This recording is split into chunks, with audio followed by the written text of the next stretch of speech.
Hi, this is the wrap up of the whole event. I had Sarah Hammond, Sarah Welch, and Joe Sasto out here, and we did a dinner for World Central Kitchen.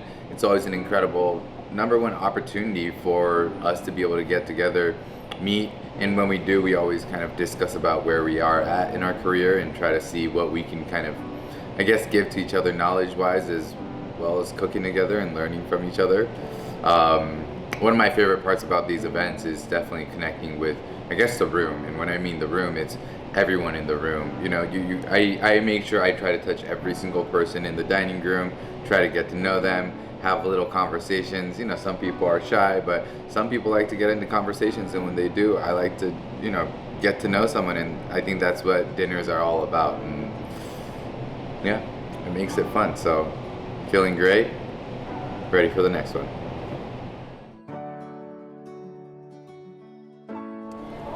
Hi, I'm Shane Johnson. I'm the Director of Operations for the Brewers Collective and get to partner with the Redhook Brew Lab team. Been focusing on working with Brew Lab on a great culinary partnership, and we're so fortunate to be able to work with Chef Shota and his amazing team on bringing this whole new concept to life. So Brew Lab has been here for about the last 5 years, and we've really been focusing on the highest quality beer and beyond beer beverages that we can possibly bring to market. And we've been so excited to have this partnership with Chef Shota and his team over the last few months to try and bring a whole new concept to Capitol Hill. So the Brew Lab team is as focused on bringing creative and innovative products to market as it possibly can. And with the partnership that Chef Shota and his team are going to bring to the Brew Lab area and to Capitol Hill, we couldn't be more excited to have that kind of partnership and collaboration. So excited to see it kick off with an event like this that has been several months in the making and is just going to be the start of a fantastic partnership with Shota, Robert, and his team. Hi, my name is CHRISTOPHE. I'm the bar director for Redhook Brew Lab. We are sitting out front as we are on day 2 of the collaborative event with Shota Nakajima and the other top chefs. This has been an absolutely wonderful event to see kind of the melding of the two worlds with culinary experts and also our expertise on the beer side of things. And it's just been so much fun seeing people happy.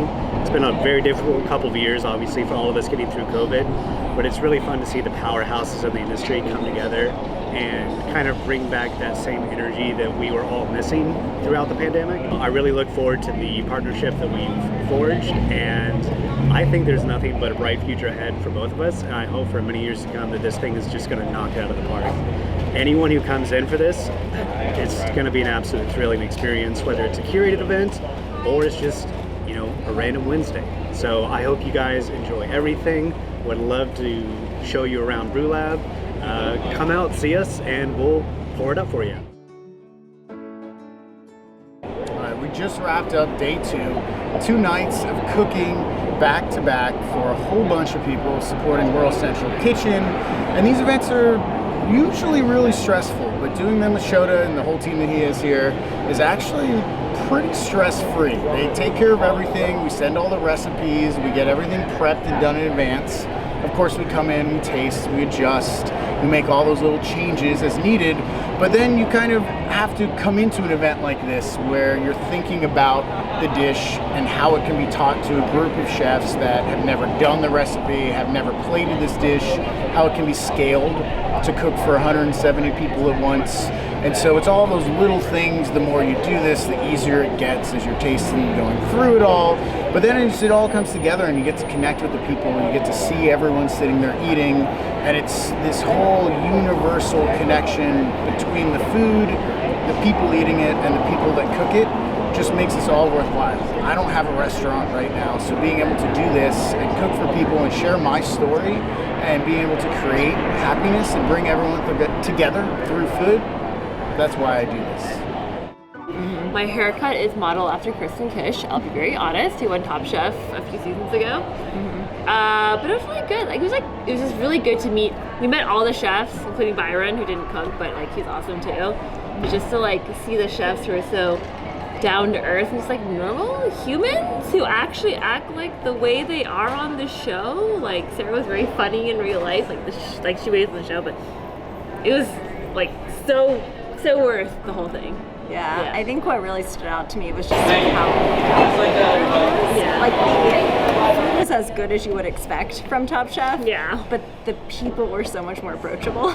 Like getting to talk to everyone for a really long period. Yes. Katie kept raising her hand I had and asking so questions. many effing questions. Like Joe Sasso's mustache actually curls in real life. Yeah. Just in case you're wondering. So many Oh my questions. gosh. And everyone's just like so real and relatable. Oh my God. And I love to like meeting Shota because we're obviously live in Seattle, and so it's great to have a like hometown chef also going on the show, but then cooking here in the city and like hearing about his future plans here. It was awesome. Yeah.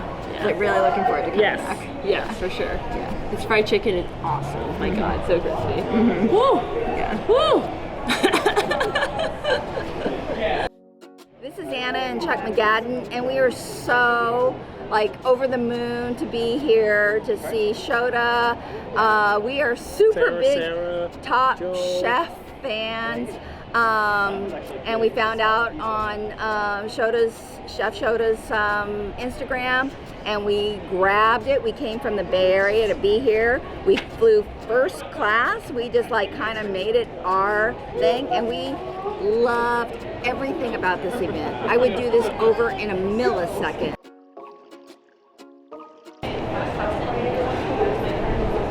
What? What do you want me to say? Whatever. Anything I want? Yeah. Oh, I thought you were going to ask me questions. When I found out that I was coming here, I was really stressed because I think that, like, the people I'm working with right now are all kind of from the same season. And Joe's just been around for forever, so I think for me, I'm more closely related to the fans than I am to the chefs because I'm like fangirling over the people I'm working with. So I think I really wanted to impress people, and by people I mean like the other chefs. I didn't get to work with any of them, and often, you know, Shota judged me during my season, so it was like kind of scary coming out here. I brought all my meat, I lugged it all in coolers. It was a nightmare, but I had a ton of fun, and I think that being a part of the Top Chef family, people like say like the Top Chef family, but like I got a sense of that this weekend, and I feel really welcomed by Shota. He's genuinely as kind as he seems, and made my cooking experience really comfortable, and the team is just so dialed in. Sometimes when you do events, you sign up, you travel across the country, and then you come in and it's just a mess. And so I was just really relieved to be able to experience Seattle and dine out and feel like I was in really good hands. It's also like I know his culinary director, Rob, so I knew if Rob was a part of it, I was going to be fine. But yeah, I feel just really lucky, and I think it's funny to watch fans interact with the chefs because I'm secretly like the fans too. Down here with the plates, please. Okay. Pasta, sauce, red pepper, hazelnuts, cheese, please. Can I get cheese on the pass, please? So the Chef Dinner series is really about, two things. One is us getting our chef friends together so that way we can cook some food, kind of be creative with one another, and the other is about trying to benefit a worthwhile cause. And we're working to raise some money for World Central Kitchen. They do disaster relief and food support across the globe, so currently they have activations all over the world, but primarily they're working in the Ukraine, just making sure that there's food for the people who are kind of under siege and trying their best to support everyone the way that they can. So it's a great chance for us to work together on something cool, as well as to get, chefs from different backgrounds and different cuisines and styles together in the same room that we can all kind of cook and learn from each other and see some cool stuff. So we made it to day 2. We started the day off by carbo loading with a lot of pizza with some really big Joe Sasso friends. So we had a very intimate lunch, which was incredible. And then we came here very sleepy. I rolled some sesame balls, just enough for one per guest. So literally no one else got to taste the sesame balls. Whoopsie daisies. But I think today went really smooth. Everyone, all of our kitchen helpers knew exactly what to do. So that meant that I had to go do the thing that I hate doing, which is just talk to more people and lose my voice and giggle. And now my cheeks hurt from smiling. Anywho, this whole experience has been super great. I think my favorite part is watching Joe and Sarah Welch just banter back and forth, and then I giggle at them all night long, like a comedy TV show. Boom. What's up, guys? Chef Byron Gomez here. This whole 2 days have been amazing. They've been fun. Seattle is thriving, and what a privilege to come and MC our dinner that Shota pulled together. Joe Sasto was here, Sarah Welch, Sarah Human, and it was so cool. Just the energy of the room, the food was amazing, and we're helping out World Central Kitchen. So, Seattle, I love you guys. Always a great time to come back, and see you soon. Pura vida.